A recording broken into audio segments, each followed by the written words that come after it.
this is All of Destiny, and in this video I will be quickly sharing with you all how I got this cute little half up, half down hairstyle with my frontal wig. If you want to give this look a try, then definitely try it out. So the hair has been shampooed and conditioned prior to beginning the braiding process. If your hair is already styled or dry, just wet the portion that you want to braid. That way it's a little easier for you to manipulate and part and cause the hair to go the way that you want it to go. So I'm parting kind of in a diagonal fashion to where it's going to be more like a triangle once I'm done. And I'm also being mindful of where the tracks end in the back. That way I'm not going too far back with my braid and then revealing the tracks. I'm using a lot of body setting lotion to really be able to work with the hair more, but you can always use water or whatever product you like to use. Now I'm combing the hair all towards the center, and then I'm just going to proceed to braid the hair back. And like I said, I'm being mindful of where those tracks begin because I don't want those to be seen. I only want to braid down that frontal portion of the wig. And I didn't really have any T-pins. I could have probably used push pins to hold the wig down, so that's why you see me tugging it and trying to keep it where I want it to be. So after I've pretty much been satisfied with my parted section, I'm going to proceed to braid the hair down. And as I begin to braid, I'm being mindful not to pull the hair too tight because you don't really want to have the lace to bulge up on you. Bulge up. You don't really want the lace to kind of be sitting up. You still want the lace to kind of be flat and smooth. So don't pull the braid too tight to where you kind of can't get that section to lay flat, if that makes sense. And this is not really like a braiding tutorial. It's just more so showing the style that I did create with the braids and the twists. Okay. So I just continue to just braid and braid and braid all the way to the back, and then when I get as far back as I would want, I proceed to just kind of get like a little parted section with my finger, and then I just secure that using a rubber band, and I wrap it around 3 times.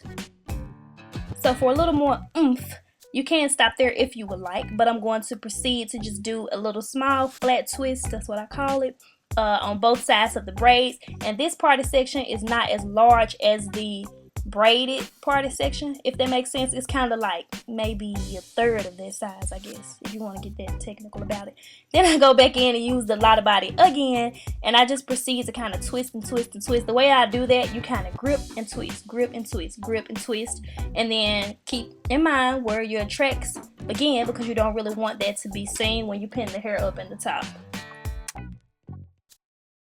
And you can use something to kind of hold down those other sections of the hair that's not going to be twisted. That way you're not grabbing into that hair as you twist it down. But for me, I wasn't really gripping any extra hair. But just pin it down if you would like. That way you can make sure your part is as defined as you would like for it to be. Then I'm just going to proceed to the same thing on the other side. Apply the lot of body, comb it through, make it smooth, and just pretty much twist, twist, twist. Secure it with the rubber band, and you're good to go.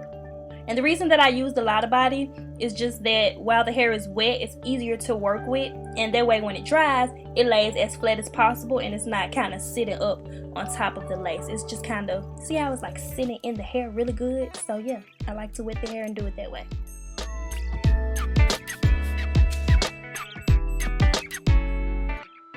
Quickly just like putting the wig on, and I do kind of lay the edges with a lot of body while the hair is still wet and allow it to set. So yesterday I didn't really have to fix my edges, I just had to fix my own. They were still showing. Like, because I have elastic band and combs, I don't really worry about the size because I'm not moving all over the place to where you will see this part. But on a day-to-day when I want to take it off and sleep every night without the wig, I don't really lay my edges down with anything that will hold it and make it stuck. But I do fix them, you know. So I'm actually not using the 24-hour edge timer, which is what I usually use on my own edges.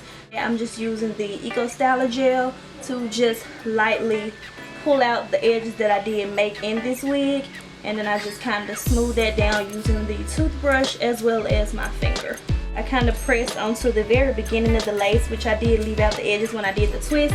I press down onto the lace, and that helps the lace to hold down. If I feel like I need a little extra, then I'll just take some Gorilla Snot along with the Eco Styler gel to lay my edges, because once I tie that down by using the Gorilla Snot, it actually helps my edges to stay down, and it also helps the lace to lay flat as well without it kind of sticking up. I'm gonna go ahead and put my glasses on to do this as well because I don't feel like wearing contacts today. I just try to get, for the most part, the lace to lay down, and then I go back through and perfect the edges. Like I said, if you want to keep this on overnight, then definitely use whatever products like Got To Be glue gel or whatever you would like to use That way you don't have to take it down, or if you feel that it won't be secure enough. But for me, I take mine off each night if I feel like it. And I kind of just brush the edges back into twists a little bit, just to make everything kind of blend. And any part of my edges that's out as well, I just blend all of that together. It's not too big of a deal to me. And then I comb back over that hair, kind of make sure that it's blended. That way it's still laying, and it's just not like, oh, let me just fix this one part right here because it's showing. I'm fixing that as well, just in case it goes back a little slightly. It's neat. Now I do have a widow's peak, so it's kind of hard to not really have this hair right here, because my hair, if you look closely, is still blended in there as well. So even if I was to kind of pull this back some more, it's still there. But the edges is different every time I do them. It just depends. You don't really have to do edges at all. This is just what I prefer. So after I'm satisfied with the way that my edges look, I just take my satin scarf and I'm just going to tie this down. Okay, so I'm going to let that sit, just kind of get it a little more straight. And you can work curls with this style if you would like. I already have a few pictures on my Instagram showing you all what the curly hairstyle would look like, but I wanted to do something a little bit different this time. Just blow dried it and I flat ironed it. And I'm just using my New Me flat iron. I do have a link down below if you're interested. It's not sponsored or anything, it's just a coupon code. The link will be down below for the flat iron if you're interested in purchasing. I do take small sections. This is just my like touch-up flat iron routine. I straighten it the same way I would my own hair. I start from the back and I take sections and I just flat iron it. Anything similar to that on my channel, I will go ahead and link that below. When I initially flat ironed it, do the chasing method, which pretty much is like this. So after a while, you can go ahead and take that off and you'll see that the edges are much more neater and laid flat. The last thing that I do to pretty much perfect this look, I like to take a concealer and just like a flat brush like this. Like right after I would do my brows, I usually just would use whatever is left on here, which is why it looks kind of dirty, because I did quickly just do my brows. Not too much makeup because I wasn't in the mood for makeup, but I did want to show you all this, so yeah. I would just dab off the excess on my hand just to make that part a little more like pow. It doesn't have to be much at all because you kind of just quickly run it through there. And then I just smudge it out with my finger, and that's good enough, like for me. Definitely do more if you would like. Just kind of make it pop a little bit more, hide the lace a little bit more. I just go in with a little bit, kind of press it in there, and you'll be good to go. See how you can kind of see the parts, you know? Now just dab that out if you're not about to wear it right away, but you want to have it styled for when you're ready to pull it out, you know? And when I posted the picture, you all were like, how did you do that? Oh my God. I was like, next time I wear something similar, I have to show them. It's like a frontal, like you can style it, like make it lay, make it slay, don't play, okay.